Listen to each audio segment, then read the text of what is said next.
Well, in a few days, we're going to be heading back to the States, and it'll be our last trip back to the States. We're going to leave Alamos once and forever after living here 5 years. And I wanted to kind of give a farewell to Alamos.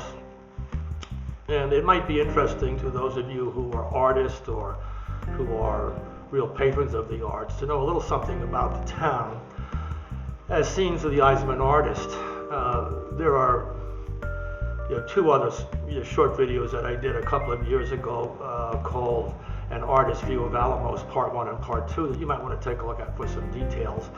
But really what I wanted to talk about today was in particular about a few aspects of the town which, in fact, you should know if you're a wide-viewed artist or a companion of artists or a patron of the arts.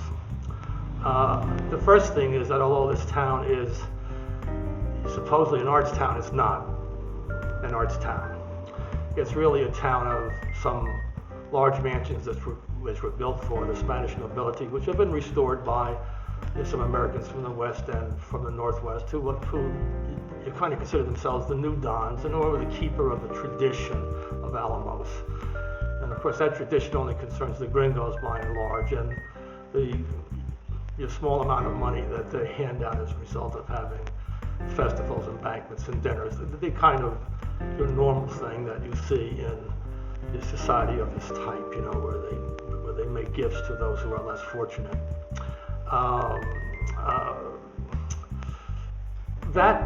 That group, which is one of the major groups in Alamos, is not an arts patrons group. They really just know their homes, and that's all they really want to know. And they're very, I would say they have very narrow views of about everything, with some exceptions. There are some exceptions of people like Elizabeth Newsom, who's a wonderful patron of the arts and an artist herself, whose home is just simply stunning. And I like Terry Arnold's place, the Porta Roja. She also is one of the people who has a wide view of the arts, who is a part of that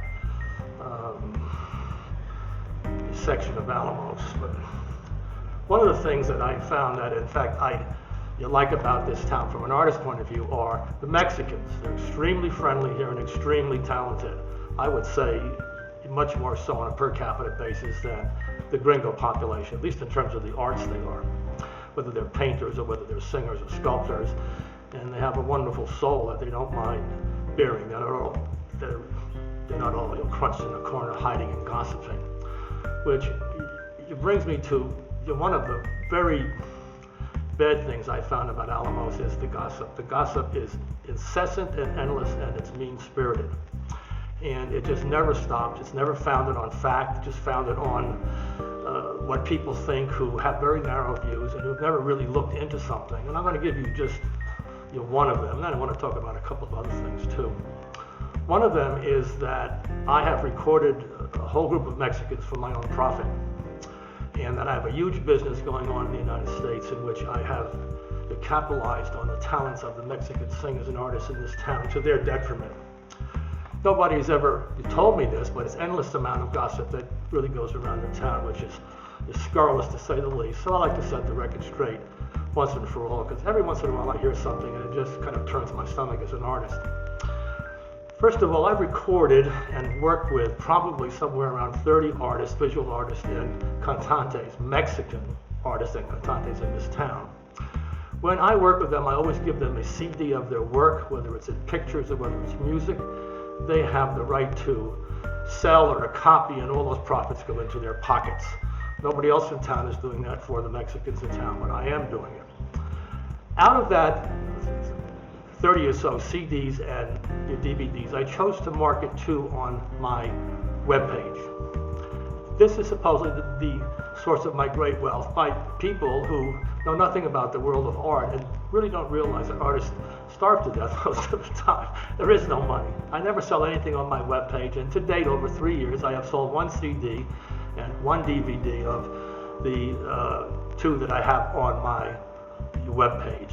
One is a CD of the cantantes in town, and the other is a DVD which uses them as a soundtrack, but which shows the town as it really is. I did sell about 25 of those through the Terracotta, of which 50% of the profits go to Terracotta, who is one of those people who seem to think, the owner, seem to think that I'm making a tremendous profit off the Mexicans, whereas as a matter of fact, 50% of anything that we sold in town went to her. The remaining 25% goes to me to cover my cost, and the last 25% goes to the singers on those particular CDs and DVDs. But those are 2 out of the 30 some odd that I produced. The other 28 are the property of those artists. Servando Marquez, Elvia Figueroa, Jorge Alvarez, to name just a few. They all have master tapes or master CDs or DVDs that they're free to duplicate, which again people think is a big deal, but you know, any bright 10-year-old can duplicate a CD or DVD on your PC, so it's a source of income for them. It's a source of really getting their work known. So that's so much as in terms of the big money that I'm making. And in fact, I no longer market at Terracotta, but I market through 2 other hotels in town, the Hotel Colonial and the Hotel Maria Felix, who are real patrons of the arts and who understand the arts and who have singers, photographers, and artists into their hotels for exhibits. And I think it's the proper stuff for my work. Again, I sell you 1 or 2 a year. I'm not into this to make money. If I were in it to make money, I wouldn't be an artist. So there's not a lot of money in these kind of things, and I want to put that to rest once and for all. But that's the kind of gossip that goes around endlessly, not backed by fact, but backed by someone's idea that they saw 2 of the 30 some odd CDs and DVDs on my webpage and assumed I'm making huge amounts of money. It's nuts. It's for people who don't know anything about the arts. Nothing. They think that we're selling cookies and crackers.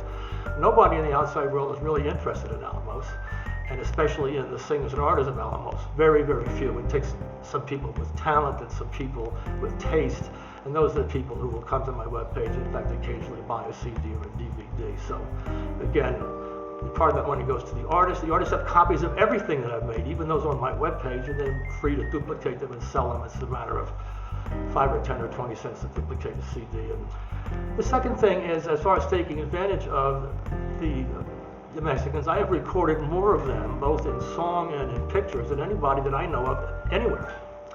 And in leaving town, we left with Hugo Alcantar, who is the young leader of the Estudiantinas, a full recording studio, which I'm using down here, which is capable of producing high-quality CDs and DVDs, as well as a complete public sound system, so that when singers sing at some of the restaurants that they sing in, like the Hotel Colonial and the Maria Felix, they'll have a good sound system with microphones, mixers, huge PV speakers. I'm talking about a $5,000 piece of gear between the recording system and between the sound system, and that Hugo can use to help support himself. He's a wonderful artist. We just like his heart, and we know that he'll put them to good use as Soul Speak Studio numero dos, as he calls it here in town. So we look forward to hearing more recordings by more Alamos singers, and we look forward to hearing more concerts with good sound systems, thanks to the hardware that was donated by myself and by the poet Joan Adley.